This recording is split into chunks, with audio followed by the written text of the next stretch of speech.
మహబూబాబాద్ జిల్లాలో వరదలో కొట్టుకుపోయి ఓ యువ శాస్త్రవేత్త మృతి చెందింది. ఖమ్మం జిల్లా కారేపల్లి మండలం గంగారం తండాకు చెందిన అశ్విని ఆకేరు వాగు దాటుతూ గల్లంతయ్యారు. తండ్రి మోతీలాల్తో కలిసి కారులో ఆకేరు వాగు దాటుతుండగా వరద ఉధృతికి కొట్టుకుపోయారు. అశ్వారావుపేట వ్యవసాయ కళాశాలలో అగ్రికల్చరల్ బీఎస్సీ పూర్తి చేసిన అశ్విని ప్రస్తుతం ఇక్రీశాట్లో పీహెచ్డీ చేస్తోంది.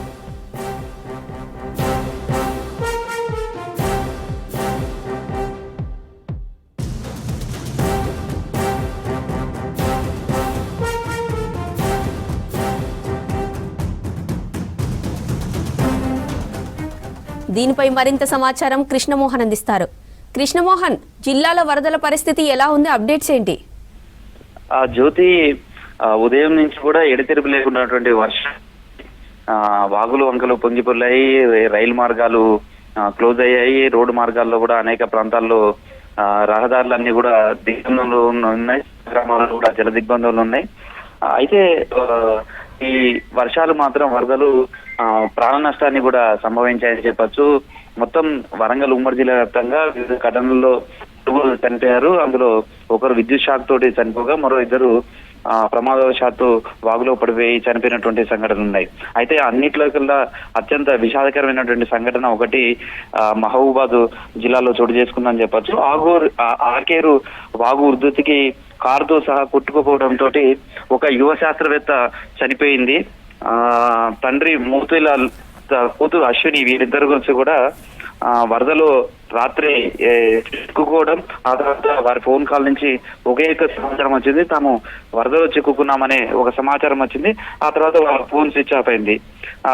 ఈ సంఘటనలో మాత్రం అశ్వారావుపేట వ్యవసాయ కళాశాలలో అగ్రికల్చర్ బీఎస్సీ పూర్తి చేసి ఇప్పుడు పిహెచ్డీ చేస్తున్నటువంటి అశ్విని చనిపోయింది. ప్రస్తుతం ఇక్రీషాట్లో పిహెచ్డీ పరిశోధన జాతీయ స్థాయిలో కూడా శాస్త్రవేత్తల రిక్రూట్మెంట్ కూడా ఆమె మొదటి బహుమతి పొంది స్టూడెంట్ గా ఎంతో ఉంది. ఆమె ఒక సెమినార్ కు పాల్గొనడానికి మహారాష్ట్ర వెళ్లాల్సి ఉంది. అందులో భాగంగానే తండ్రితోటి కలిసి ఆమె హైదరాబాద్ కు ఎయిర్పోర్ట్ కు వెళ్లేందుకు బయలుదేరారు. అశ్విని స్వగ్రామం కూడా ఖమ్మం జిల్లా కారేపల్లి మండలం. వీళ్ళది వ్యవసాయ కుటుంబం. వ్యవసాయ కుటుంబం మధ్యతరగతి కుటుంబానికి చెందినటువంటి అశ్విని చదువులో రాణించింది. వ్యవసాయ శాఖలో వ్యవసాయంలో శాస్త్రవేత్తగా ఎదగాలనే కలలు కరింది. అందులో భాగంగానే ఆమె జాతీయ స్థాయిలో కూడా ఆమె గుర్తింపు పొందింది.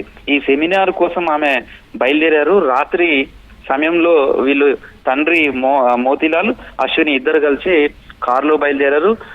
ఈ కారు బయలుదేరినటువంటి సొంత గ్రామం నుంచి బయలుదేరి వస్తున్న క్రమంలో ఈ ప్రమాదం చోటు చేసుకుందని చెప్పచ్చు.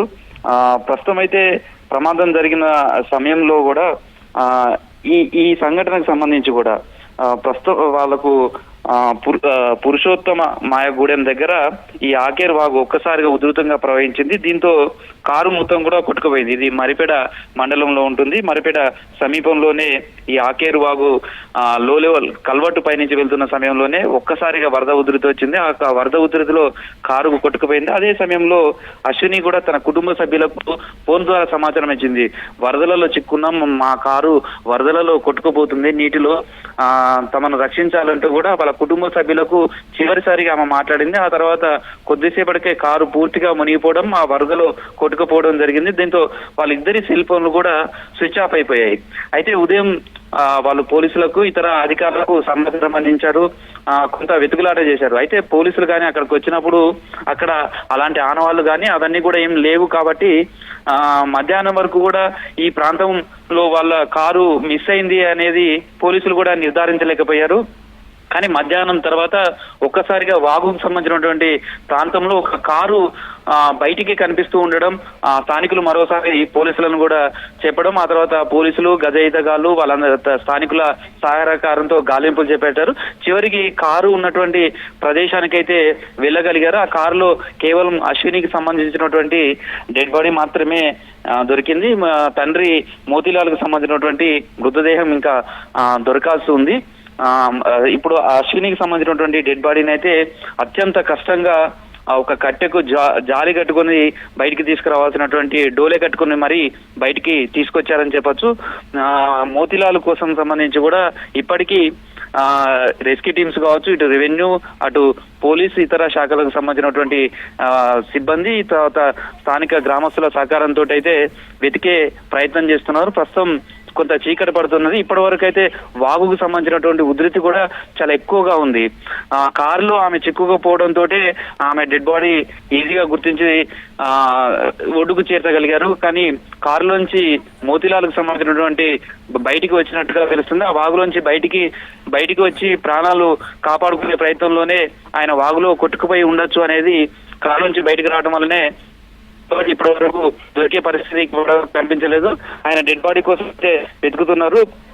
మనం మొత్తంగా చూస్తే అశ్వినికి సంబంధించి కూడా ఆమె జాతీయ స్థాయిలో కూడా గుర్తింపు పొందింది. అశ్వరావుపేట వ్యవసాయ కాలంలో ఈమె అగ్రికల్చర్ కు సంబంధించినటువంటి ఏబిజిఎస్పి పూర్తి చేసింది. తర్వాత పీజీ కూడా ఇక్కడే చేసింది. పిహెచ్డి చేస్తున్న క్రమంలోనే సెకండ్ ఇయర్ పిహెచ్డి చేస్తుంది. ఈమె జాతీయ స్థాయిలో కూడా అగ్రికల్చర్ రిక్రూట్మెంట్ బోర్డులో కూడా దాదాపు 100 మంది పోటీ పడ్డ అశ్వరావుపేటకు సంబంధించినటువంటి గంగారం విలేజ్ కు సంబంధించినటువంటి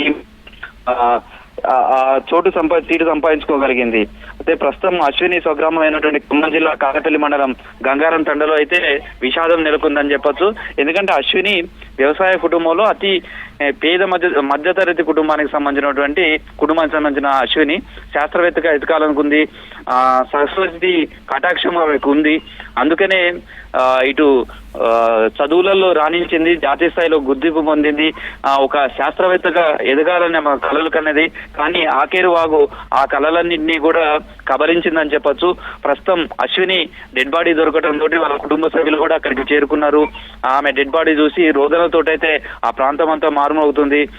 తన కూతుర్ని ఉన్నత శిఖరాలకు చేర్చాలి, ఆమె ఉన్నతమైనటువంటి బాటలు వేయాలని అహర్నిశలు కష్టపడినటువంటి తండ్రి మోతీలాల్ ఆమెను ఒక సెమినార్ కు పంపించేందుకు హైదరాబాద్ తీసుకెళ్లే ప్రయత్నం చేస్తున్నారు. ఆయన మరిపేట నుంచి సూర్యాపేట మీదుగా హైదరాబాద్ కు వెళ్తున్నారు. ఆ క్రమంలోనే మరిపేట సమీపంలో రాగానే ఈ ఆకేరు వాగులో వాళ్ళ కారు వాగులో కొట్టుకుపోవడం జరిగింది. వాగుకు సంబంధించినటువంటి ఉధృతి కానీ అంచనా వేయలేకపోయారు.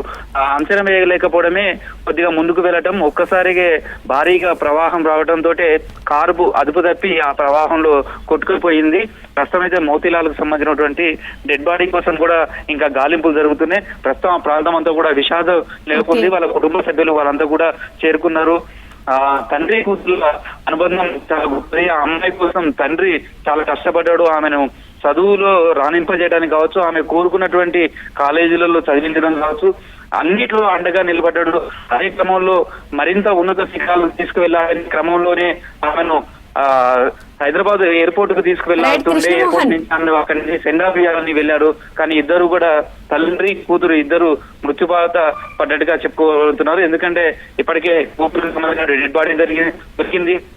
మోతీలాలకు సంబంధించినటువంటి ఆయన కూడా ప్రాణాలు కోల్పోయి ఉండొచ్చు అనేది భావిస్తున్నారు. ఎందుకంటే ప్రవాహం చాలా ఎక్కువగా ఉంది. అసలు అందులోకి గజ ఈదగాళ్ళు లోపలికి వెళ్లాలంటే కూడా భయపడేంత పరిస్థితుల్లో ప్రవాహం ఫ్లడ్ చాలా ఎక్కువగా ఉంది.